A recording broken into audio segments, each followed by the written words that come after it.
কুতিবা আলাইকুমুস সিয়াম, তোমাদের উপরে রোজা ফরজ করা হলো।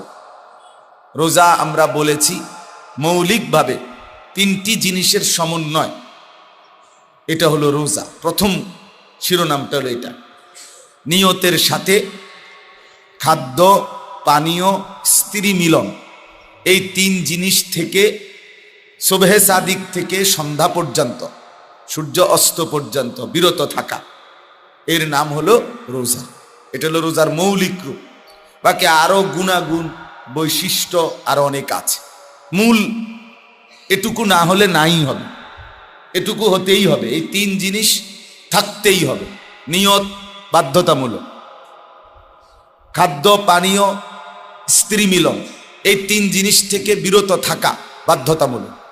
সুবহে সাদিক থেকে সূর্যাস্ত পর্যন্ত, গুরুবে শামস পর্যন্ত এইটুকু সময় বিরত থাকা, এটা বাধ্যতামূলক।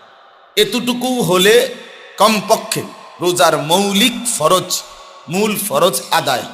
বাকি রোজার সার্বিক গুণাগুণ, ফলাফল, লক্ষ্য, উদ্দেশ্য, যে উদ্দেশ্যে রোজা, এটা অর্জনের জন্য সমস্ত গুনাহ থেকে বাঁচতে হয় এবং আল্লাহ তাআলার সমস্ত হুকুম পালন করতে হয়, তাইলে রোজার প্রকৃত লক্ষ্য উদ্দেশ্য হাসিল। কামা কুতিবা আলাল্লাযীনা মিন ক্বাবলিকুম, যেমনটা ফরজ করা হয়েছিল তোমাদের পূর্ববর্তীদের উপর। এই কথার দুই অর্থ। এক, যে আমাদেরকে সান্ত্বনা দেয়া, যে ঘাবড়াবার কিছু নাই, তোমাদের পূর্বপুরুষ সর্বযুগে সর্বকালে যারাই ইমানদার ছিল তারা সকলেই রোজার বিধান পালন করেছে, অতএব এতটা কোনো পেরেশানির কিছু নাই। আরবিতে বলে ইজা আম্মাতিল বালওয়া তাবাত, এটা আরবি একটা প্রবাদ। মুসিবত যখন আম হয়ে যায়, ব্যাপক হয়ে যায়, সহজ হয়ে যায়। আমরা বাংলাদেশ ভাষায় কয় যে 10-এর যেই গতি আমারও সেই গতি। তার মানে হইল ভাই সবাই করতে পারলে আমি পারবো না কেন, আর সবাই যা হইব তা আমারও তাই হবে, এই তখন জিনিসটা একটু হালকা মনে হয়। আল্লাহ তাআলা সান্ত্বনা দিছে। আরেকটা হলো কামা কুতিবা আলাল্লাযীনা মিন ক্বাবলিকুম, তোমাদের পূর্ববর্তীদের উপরে ফরজ করা হয়েছিল। তাফসীরের মধ্যে আছে পূর্ববর্তী যত জাতিকে আল্লাহ তাআলা রোজার বিধান দিয়েছেন, সংখ্যায় কম বেশি আছে, কারোর জন্য 3 দিন, কারোর জন্য 30 দিন, আবার সময়ের কম বেশি আছে। বর্তমানে যেই সময় সুবহে সাদিক থেকে সূর্যাস্ত পর্যন্ত, তার মধ্যেও কম বেশি আছে, ছিল। এরকম যাকেই দিছে পূর্ববর্তী যত জাতিকে, ইমানদার উম্মতকে, কেহই পূর্ববর্তী কোনো সম্প্রদায় আল্লাহ তাআলার এই হুকুমকে তার মৌলিক আল্লাহ যেভাবে দিয়েছেন ওইভাবে ঠিক রাখে না, ঠিক রাখে না, কেহই না, পূর্ববর্তী কেহই না। কেউ মাস বদলায় ফেলছে, কেউ সময় বদলায় ফেলছে, কেউ সংখ্যা বদলায় ফেলছে, কেউ 30 দিনের রোজা দিছে 50 দিন বানায় ফেলছে, কেউ 30 দিনের রোজা দিছে 1 দিন বানায় ফেলছে, কেউ 30 দিনের রোজা দিছে কিছুদিন রাইখা টোটাল ছেড়ে দিছে, কেউ 30 দিনের রোজা দিছে সিজন বদলায় ফেলছে। মানে এইবার যেই গরম, প্রচন্ড গরম, এবারের রোজা কমপক্ষে 16 ঘন্টা 17 ঘন্টা লাগবে, তো কাজে বাদ দাও, এইবার এইটারে চেঞ্জ করে 12-13 ঘন্টার ভিতরে কোন সময় পরে ওই সময় চাও, ওই সময় মিলে দিচ্ছে হেদের মন মতো। এইরকম সদর বদর, মানে এলো মেলো উলট পালট করছে। আল্লাহ তাআলা আবার বললেন তোমাদের পূর্ববর্তীদের উপরেও দেয়া হয়েছিল, এখন আবার তোমাদেরকে দিলাম একটা উদ্দেশ্যে, বান্দা তোমরা আমার আখিরি বন্ধুর উম্মত, আমার শেষ বান্দা, তোমাদের পরে আর শরীয়ত নাই, তোমাদের পরে আর কিতাব নাই, তোমাদের পরে আর কোনো বিধানও নাই। তোমাদের পরে তোমরা যদি টোটাল নষ্ট করে দাও তাইলেও নতুন বিধান দেব না কিয়ামত। তোমরা যদি পূর্ণ ইতমিনানের সাথে পালনও করো তাইলেও কোনো নতুন বিধান আর আসবে না, এটাই শেষ। কাজেই আল্লাহ তাআলা বললেন তোমাদের পূর্ববর্তীদের উপরও ফরজ করা হয়েছিল, কিন্তু কেহই আমি আল্লাহকে ভয় করে নাই, বরং নিজেদের মন গড়া এলোমেলো করে সেটাকে সম্পূর্ণ পরিবর্তন করেছে।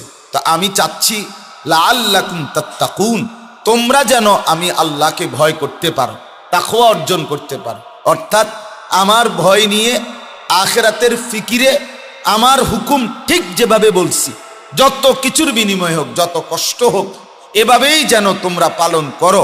এই উদ্দেশ্যে এই কথাটা তোমাদেরকে মনে করাই দিলাম, যে তোমাদের পূর্ববর্তীদের উপরেও দেওয়া হয়েছিল। কিন্তু তারা কি করে নাই? যথাযথ সম্মান, যথাযথ হুকুমের মান রক্ষা করে না। এই ছিল প্রথম আয়াতের তর্জমা। আজকে আপনাদের সামনে দ্বিতীয় আয়াত পড়ছি, 184 নম্বর আয়াত। আমি বলছি যে 184 নম্বর, 185, 186, 187, 5টা আয়াত রোজা সম্পর্কিত। বলছি সবার কাছে আগেই যে মেহেরবানি করে কোরআনুল করিমের কোনো বাংলা সংক্ষিপ্ত তর্জমা এবং সংক্ষিপ্ত তাফসির এটা পড়ে নিতে, তাহলে নিজেদের ভালো হবে। কমপক্ষে তাফসিরে মাআরিফুল কোরআন হযরত মাওলানা মুফতি শফি রহমতুল্লাহ আলাই, গোটা পৃথিবী বিখ্যাত আলেম, সারা পৃথিবীর বাংলা ভাষাভাষী মুসলমানদের কাছে খুব জনপ্রিয় তাফসির, সবচেয়ে সুন্দর, সংক্ষিপ্ত, জরুরি মাসআলা মাসাইল, প্রয়োজনীয় বিষয় সম্বলিত তাফসিরে মাআরিফুল কোরআন। বিবেকবান প্রত্যেকটা মুসলমানের উচিত এটা পড়া। এটা পক্ষপাত মুক্ত, কারো কোনো অভিযোগ এই তাফসিরের উপরে নেই। আলহামদুলিল্লাহ, সবার কাছে সমাদৃত তাফসির সারা পৃথিবীব্যাপী, তাফসিরে মাআরিফুল কোরআন। এইটা আপনি যদি পড়েন, এই 5টা আয়াতের তর্জমা, ইনশাআল্লাহ বহুত উপকৃত হবে, নিজের রুহের খোরাক হবে। রোজার মৌলিকত্ব, রমজানের মৌলিক বৈশিষ্ট্য আপনি জানতে পারেন। কিনতে পাওয়া যায় তাফসিরে মাআরিফুল কোরআন 2 খণ্ডে, কত 1500-1600 টাকা বা 1700-1800 টাকা নিবে। এটা কিনে নেন। আমাদের ওই যে চান্দিনা আলামিন মাদ্রাসা মসজিদের আশেপাশে লাইব্রেরি আছে, অগরে বলেন, অর্ডার দেন যে তুমি টাকা নাও, আমার আনায় দাও। ওরা তো লাইব্রেরিদের সাথে যোগাযোগ আছে এদের, এরা আয়না দিবে। আপনার উচিত, আমি সবসময় বলি বাপ, ওয়াজ এই যেই কোনো হুজুরের বয়ান পূর্ণাঙ্গ ইসলাম পেশ করার জন্য, বুঝানোর জন্য যথেষ্ট না, যথেষ্ট। আপনার পুরা রোজার যাবতীয় মাসআলা বিস্তারিত আলোচনা আমি বলতে রাজি আছি, কিন্তু আপনারা 3 দিন মসজিদে থাকেন, আমার লগে থাকেন। ফজরের শুধু 5 ওয়াক্ত নামাজ হবে আর শুধু ওয়াজ হবে। বুঝেন নাই কথাটা?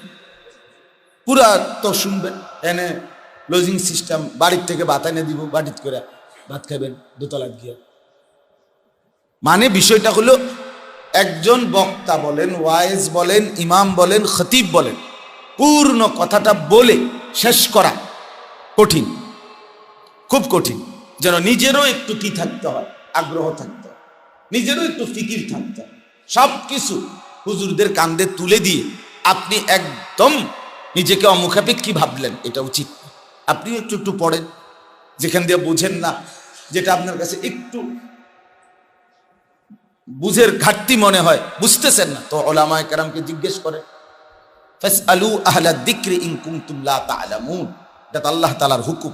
তোমরা যা জানো না, বুঝো না, তা আহলুজ যিকির উলামায়ে কেরামের কাছে জিজ্ঞেস করে নাও। চলেন তো এইবার 184 নম্বর আয়াত, আল্লাহ তাআলা বলেন আইয়ামাম মা'দুদাত। এটাও একটা সান্ত্বনা। আবারও আল্লাহ তাআলা বলছেন, 1 মাস বান্দা রোজা তোমাদের উপরে ফরজ করা হলো। এখন বান্দা যদি জিজ্ঞেস করে কতদিন, তো আল্লাহ তাআলা বলতেছেন আইয়ামাম মা'দুদাত, গুনা গুনা কয়েকদিন, হাতে গুনা কয়েক, খুব বেশি না, তো আহামরি পেরেশান হইও না, হাতে গুনা কয়েকদিন। অনির্দিষ্ট তোমাকে ফেলে রাখবো যে একদম উপাস, সাবধান, ভাত তরকারি বন্ধ, কয়দিন, আমি যেদিন কই সেদিন না, এরকম না।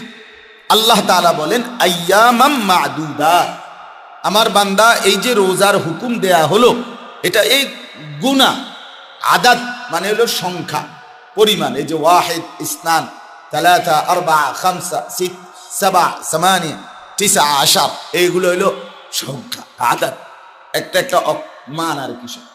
ও আমরা যে সৌদি আরবে হজ উমরার সফরে গেলে তো জিদ্দা এয়ারপোর্ট থেকে যে বাসে উঠায় মক্কা শরীফ নেওয়ার জন্য এবং মদিনা শরীফ নেওয়ার জন্য, এই বাসের ড্রাইভাররা আপনার এবং বাসের কোম্পানির লোকরা, আরবীয় কোম্পানির লোকরা এই প্যাসেঞ্জার গনে মনে 500 বার, এই শুধু এটা গনে একটু পর একজন মনে 10 জন আইসা গনে, এই লোক গনের 1 2 3 4 5 6 7 8 9 10 আবার গনে আবার গনে আবার গনে। তো এটা গুনাহ। তা আল্লাহ তাআলা বলেন আইয়ামাম মা'দুদাত, তোমাদের রোজা নির্দিষ্ট গুনাহ কয়েকটি দিন, খুব বেশি দিন। এখন নির্দিষ্ট গুনাহ দিন কয়টা এটাই এরপরের আয়াতে আসবে, সেটা হলো শাহরু রমাদান, রমজান মাস, আর একটি মাস, রমজানের এই একটি মাস, এইটাই তোমাদের জন্য আমি আল্লাহ তাআলার পক্ষ থেকে ফরজকৃত রোজার বিধান। সুবহানাল্লাহ। তাইলে অনির্দিষ্ট কোনো সময় কি বলেন না, আইয়ামাম মা'দুদাত, এই হলো এক অর্থ। আরেক অর্থ হইল আইয়ামাম মা'দুদাত বলে আল্লাহ তাআলা এটা বুঝাইছেন রোজা তোমার ইচ্ছা মতো না, আমি আল্লাহর পক্ষ থেকে নির্ধারিত গণনাকৃত যে দিনগুলো, সেগুলো তোমার সুবিধা অসুবিধা দেখার কিছু নেই। আমি এখন ঝামেলায় আছি, এখন আমি অসুস্থ, এখন আমার একটু অসুবিধা, এই সমস্ত কোনো কথা বললে হবে না। আল্লাহ তাআলার হুকুম মেনে নেওয়া, এটাই বান্দার মূল পরিচয়, এটাই পরিচয়। এখানে কোনো রকম আপত্তি পেশ করা, যুক্তি টাল বাহানা পেশ করা, এটা কোনোভাবেই মুসলমানের সিফাত না।